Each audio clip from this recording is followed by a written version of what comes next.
മാധ്യമ ലോകത്തിന് രാഷ്ട്രീയ ബോധം നഷ്ടപ്പെട്ട അന്നാണ് മാധ്യമ പ്രവർത്തനത്തിന്റെ ഉൾക്കാമ്പില്ലാതായതെന്ന് ജോൺ ബ്രിട്ടാസ് എം പി. പ്രതിജ്ഞാബദ്ധതയോടെ പ്രവർത്തിക്കാൻ പ്രേരകമായി ഒരേ വിധം രാഷ്ട്രീയവും മാധ്യമ പ്രവർത്തനവും ചേർന്നു നിൽക്കണമെന്നും അദ്ദേഹം പറഞ്ഞു. വയനാട് സാഹിത്യോത്സവം സമാപന ദിനത്തിൽ നടന്ന ന്യൂസ് റൂമിൽ നിന്ന് പാർലമെന്റിലേക്ക് എന്ന സെഷനിൽ സംസാരിക്കുകയായിരുന്നു ജോൺ ബ്രിട്ടാസ് എം പി. ന്യൂസ് മിനിറ്റ് സ്ഥാപകയും എഡിറ്റർ ഇൻ ചീഫുമായ ധന്യ രാജേന്ദ്രനുമായുള്ള സംവാദത്തിൽ പങ്കെടുക്കുകയായിരുന്നു ജോൺ ബ്രിട്ടാസ് എം പി. ഇന്ന് എന്തു പറയുന്നു എന്നതിലല്ല, മറിച്ച് ആര് പറയുന്നു എന്നതാണ് പരിഗണിക്കുന്നത്. പറയുന്നവരുടെ ജാതി, മതം എന്നിവയ്ക്കാണ് പ്രസക്തി. ജാതി മതഭേദമന്യേ ഒരു കുടക്കീഴിലിരിക്കാൻ കഴിയുന്ന അവസരങ്ങളൊക്കെ നഷ്ടമായിക്കൊണ്ടിരിക്കുകയാണ്.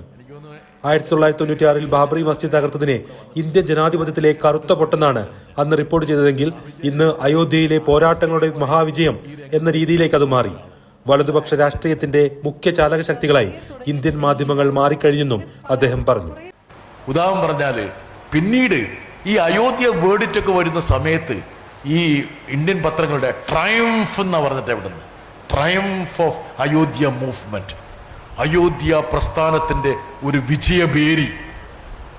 ഈ പത്രങ്ങൾ 20 വർഷം മുമ്പ് എഴുതിയതും ഇപ്പോഴും തമ്മിൽ എന്തെങ്കിലും ബന്ധമുണ്ട്? യഥാർത്ഥത്തിൽ ഇന്ന് ഈ റൈറ്റ് വിങ് ഫോഴ്സിന് ഏറ്റവും ചാലക ശക്തിയായിട്ടുള്ളത് മീഡിയ. കറകളഞ്ഞ രാഷ്ട്രീയക്കാരാണ് ഏറ്റവും മികച്ച മാധ്യമ പ്രവർത്തകരെന്നും അദ്ദേഹം പറഞ്ഞു. സ്പഷ്ടവും സൂക്ഷ്മമായും പ്രശ്നങ്ങളെ കാണാൻ സാധിക്കുന്നത് വ്യക്തമായൊരു രാഷ്ട്രീയ കാഴ്ചപ്പാട് തനിക്കുള്ളതുകൊണ്ടാണെന്നും അദ്ദേഹം കൂട്ടിച്ചേർത്തു. കൈരളി ന്യൂസ്, വയനാട്.